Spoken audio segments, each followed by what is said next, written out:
નમસ્કાર દર્શક મિત્રો, બોડેલી નંબર 1 ન્યૂઝમાં આપનું સ્વાગત છે। બોડેલી રાહુલ ગાંધી ભારત જોડે ન્યાય યાત્રામાં ખિસ્સા કાતરુઓ ત્રાટક્યા। કોંગ્રેસી નેતાઓ, કાર્યકરો તેમજ વેપારીઓ અને પ્રેસ રિપોર્ટરને ટાર્ગેટ કર્યા। પોલીસ બંદોબસ્ત હોવા છતાં પણ ખિસ્સા કાતરુઓને મોકળું મેદાન મળ્યું। એક ખિસ્સા કાતરુ પકડાઈ જતા પબ્લિકે મેથીપાક ચખાડી પોલીસને હવાલે કર્યો। વડોદરાના કોંગ્રેસના પીઢ કાર્યકર નેતા ચંદ્રકાંત ભથ્થુભાઈના 45,000 રૂપિયા તેમજ વડોદરાથી આવેલા આરિસ મૌલવીના રૂપિયા 13,000 તથા 3 એટીએમ કાર્ડ, એક ડેબિટ કાર્ડ તથા ડેઇલી બોડેલી ન્યૂઝના પત્રકાર મયુદ્દીન ખત્રીના આધાર કાર્ડ તથા ચૂંટણી કાર્ડ, 2 એટીએમ પાન કાર્ડ તથા રૂપિયા 1,000।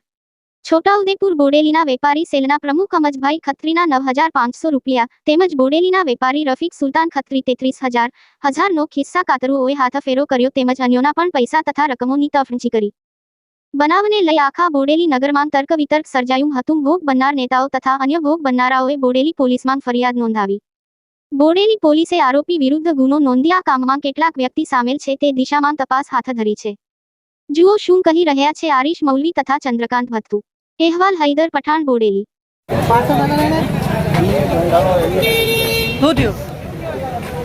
ખિસ્સામાંથી મારે આવી થેલીની અંદર પૈસા મૂકેલા અને બધા એટીએમ કાર્ડ ને ડેબિટ કાર્ડ હતા।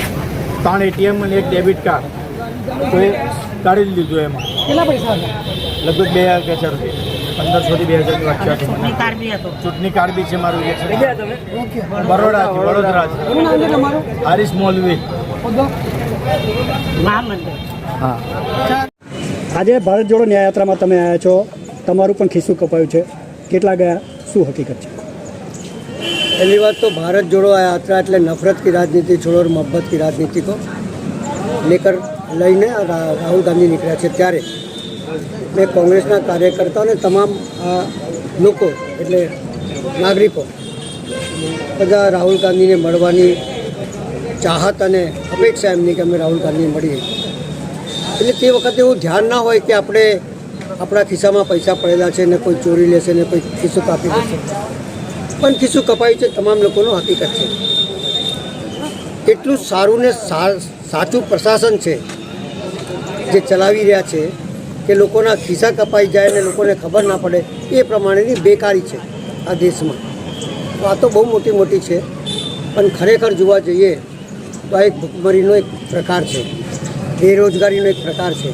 લોકોની પૈસા ગયા છે, પોલીસ સ્ટેશન પાસે છે, હજારોની તાદાદમાં પોલીસ લોકો ઊભેલા હોય તો એ લોકોની જીગર કેટલી કહેવાય કે એમના આંખો દેખતા લોકોના પાકીટ જાય અને મૂંગા મોઢે બેસી દે। એટલે મારું માનવું છે કે પોલીસ સ્ટેશન અને બોડેલીમાં પોલીસવાળા સજાગતાથી કામ કરશે અને લોકોના જે પૈસા ગયા છે એ પાછા મેળવવામાં સફળ જાય અને જે લોકોએ આ ખિસ્સા કાપ્યા છે તેમને સારી એવા સજા થાય અથવા બીજાના ખિસ્સા ના કપાય તે પ્રિકોશન રાખે, એવી વાત લઈને અમે આગળ વધીએ। તમારા કેટલા ગયા? મારા 45,000 ગયા, 50,000માંથી 5,000 વાપરેલા અને 45,000 ગયા। આ બીજાના કોઈના 25 ગયા છે, કોઈના 10 ગયા છે, કોઈના 5 ગયા છે, આવા બધાના રૂપિયા ગયા છે। એટલે કેટલી મોટી તાદાદમાં ખિસ્સા કાતરુઓ અહીંયા આવ્યા હશે જે નાગરિકોને ફટાફટ ખિસ્સા કાપતા રહ્યા અને પોલીસ બંદોબસ્તમાં પડી રહી અને લોકોના ખિસ્સા કપાઈ ગયા।